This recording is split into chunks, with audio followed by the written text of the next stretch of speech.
Des tomates un peu trop mûres, des pommes un peu trop tannées, des viandes proches de la date limite de consommation, la fameuse DLC, tout cela finit généralement à la poubelle. Il faut savoir qu'en France, nous produisons chaque année plus de 10 millions de tonnes de déchets alimentaires, parmi lesquels plus d'1 million sont encore consommables. Et pourtant, il existe des outils pour lutter contre ce gaspillage alimentaire. C'est ce que nous allons voir aujourd'hui.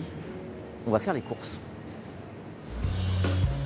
À quelques minutes de l'ouverture de ce supermarché, il faut retirer des rayons les produits plus tout à fait présentables ou trop proches de la date limite de consommation, la fameuse DLC, pour les regrouper ici sous la bannière Zéro Gâchis.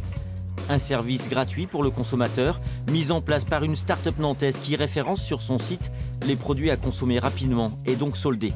Et tout le monde s'y retrouve. Ça ne freine pas la vente de mes produits fond de rayon et ça génère du chiffre d'affaires supplémentaire, de la marge supplémentaire. Et ça se chiffre en plusieurs dizaines de milliers d'euros. Et ça n'empêche pas, parce qu'il reste toujours une casse incompressible, de donner des produits, le mardi matin en l'occurrence, au Secours Populaire qui vient le chercher chez nous. La lutte contre le gaspillage alimentaire est devenue tendance, et même un véritable business. On ne compte plus le nombre d'applications pour smartphone qui alertent le consommateur des bonnes affaires du jour. Désormais, il suffit de 4 clics pour faire ses courses à bon marché. Le gaspillage alimentaire, on n'est plus dans une période où on peut se le permettre. Donc il y a l'idée de se dire, si l'aliment n'est pas acheté par l'applicateur Too Good To Go, il va être jeté. L'application Too Good To Go, que l'on peut traduire par trop bon pour être jeté, n'a qu'un an d'existence. Mais elle a déjà permis de sauver 10 000 repas rien qu'à Nantes, en mettant en relation 70 commerçants partenaires et 3 500 utilisateurs actifs. Un sauvetage de denrées périssables qui rime souvent avec solidarité.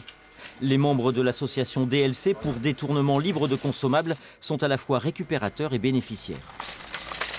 Ah, c'est plus que de la récupération, c'est donner de soi, c'est aider les autres, c'est être dans la bienveillance et faire prendre conscience aux personnes que même si le fruit est abîmé ou légèrement abîmé, on peut tout à fait le consommer. Ouais. À Nantes, DLC peut compter sur une dizaine de commerçants partenaires et l'association en démarche de nouveau régulièrement, parfois en vain. Malgré la législation qui impose aux commerçants de redistribuer leurs invendus, donc de ne plus les jeter à la poubelle. On s'expose à des fois des refus catégoriques. Voilà, il y a clairement des magasins qui préfèrent jeter plutôt que de donner leurs invendus. Ce qui n'est pas le cas dans la campagne angevine. Cette parcelle a subi de fortes intempéries en juin dernier, mais plutôt que de jeter des choux trop abîmés pour être commercialisés, le propriétaire a préféré faire appel au jardin de Cocagne. C'est un moindre mal, ça nous donne meilleure conscience. Et puis si on peut aussi dépanner des associations qui permettent de venir en aide aux plus démunis, c'est quand même une bonne chose. Il faut être très réactif, oui. Puisqu'en fait un producteur retravaille sa terre le lendemain ou le surlendemain. Donc on vient aussitôt et on est en flux tendu puisque dès le lendemain, ça se retrouve soit dans les filets solidaires, soit dans les colis alimentaires des différentes associations. Grâce au jardin de Cocagne, plus de 100 tonnes de produits sont sauvés chaque année au bénéfice de l'aide alimentaire. Associations, politiques, mais aussi particuliers dans la lutte contre le gaspillage alimentaire, chacun de nous a un rôle à jouer et l'enjeu est majeur.